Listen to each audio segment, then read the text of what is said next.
In this video, we're going to take a look at creating IK handles. Now, an IK handle is an inverse kinematic handle that we apply to a skeleton. Let's just take a quick look here at the basics of this. We'll just say this is a fictitious leg with a foot. Now, I want to add that IK handle to it. We'll go to Skeleton, Create IK Handle. Now this puts me into an IK handle creation mode, and it's waiting for me to provide an input. And you can see down at the lower left corner there, it says left mouse to pick start joint or handle. So this is my start joint right here. This is going to be my end joint. So I'm going to click the start, which would be the character's hip. And now we want to click on the last part. Notice that I'm not going to the end of the skeleton or to the foot. I'm going to the ankle. And I want to go to the ankle because that's really where I want the character control to be.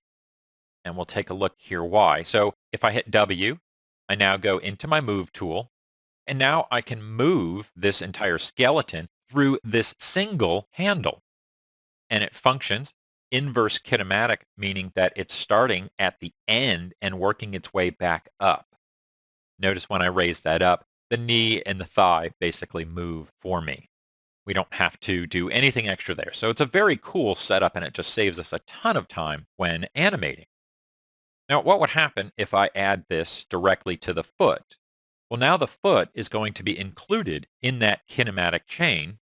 Not really the best of results because it's trying to animate the shortest bone first, giving these a much greater strength and less priority. So when designing our IK handles, we want to do it from the perspective of how would you move. In this example of a leg, when you actually take a step, it's your ankle that's coming up. The leg has to move first, then the foot moves second. So we want to design our skeleton and our controls in the same manner.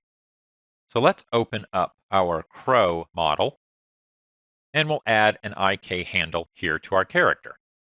I'm going to go to Skeleton, and we'll just click on Create IK Handle. Let's open the options here so that we can see what's happening. In my options, I have a current solver here, and it says Single Chain Solver.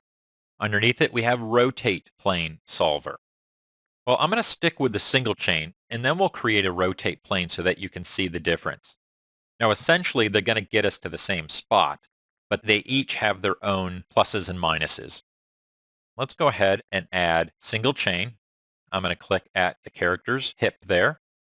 And then I want to click on his ankle to complete the IK handle. And now when we lift that up, perfect. The leg bends, the foot comes with it. So it's a very simple setup there. We're going to go back and we'll add this to the right leg. We'll add a rotate plane solver. Same process. We select the root, then the end. And I move it. Looks identical. Don't really see any major difference there, except there's this brown ring up there at the root of my IK skeleton. Whereas on my single chain solver, I don't get that. So on the rotate plane solver, we get this extra manipulator that enables us to add some rotation values. And we can actually take these further by connecting something else to those rotation values. And this is how we create a complex rig. And that rig allows us to have custom controls that are easy to select, easy to understand, and that we can move around effectively to animate our character. As opposed to, where's the IK handle? Well, it's way down in there. I don't want to have to go in and select individual joints either. It can just be a pain in the neck. We want something nice and neat so that we can select things quickly and know exactly what they are. So that rotate plane handle gives us those extra options that we can go back in and expand upon this particular setup. If I hit T on the keyboard, I can then access that rotate plane handle. So this is still on the IK handle, and you can see now I get a new move manipulator there, and I could grab it and rotate the leg. And we're rotating it through that IK handle. Now, the rotate can still happen on the single chain, but we do it by hitting E and rotating the IK handle. So essentially, we get to the same end game, but we can do it through different means. Now, if I go back to that rotate plane handle and try to rotate, nothing. It has to happen through the plane handle, not through the IK handle. So those are the major differences between the two. If you're looking for just a very basic, simple setup, the single chain solver is the way to go. And on our crow character, I'll probably stick with a single chain solver because the rotate plane is just going to be an overkill and I'm just not going to use that extra feature. Now, the other thing that we want to understand here when adding an IK setup to our character is that we don't want IK everywhere. A lot of times it's just not necessary. Like for the toes, for instance, we may add IK because what the IK allows us to do is keep the joints planted. So that's important for legs and everything associated to legs to stay fixed at the end joint. Where a wing, well, I don't really want the wing to stay fixed. And look what would happen.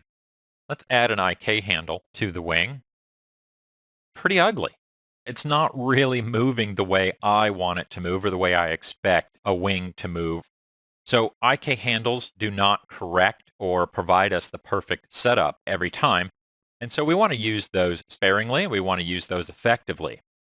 Let's go back and let's add a single chain solver to the character's feet. I'm just going to add a single chain solver to each of my character's toes and then grab my IK handle. Now it's getting really difficult to select these things. That's why we resort to building what's called the control rig. So that's the normal functionality, right? We just pull those up and everything moves with it. But if I were to take these and lock them down, and I can do so just by adding a keyframe, if I just hit S, that adds a keyframe there. Now those IK handles have a purpose. And that purpose is at this particular frame, I have to stay right here. So now if I move the leg, look what happens. Whole different dynamic here. The toes want to stay fixed and they want to follow their IK handle. So this gives us a whole nother dimension in how we can control those joints and control our character. So for a bird like this, we might want this. We might want his claws gripping something and only come off when I actually go in and animate these pieces right here.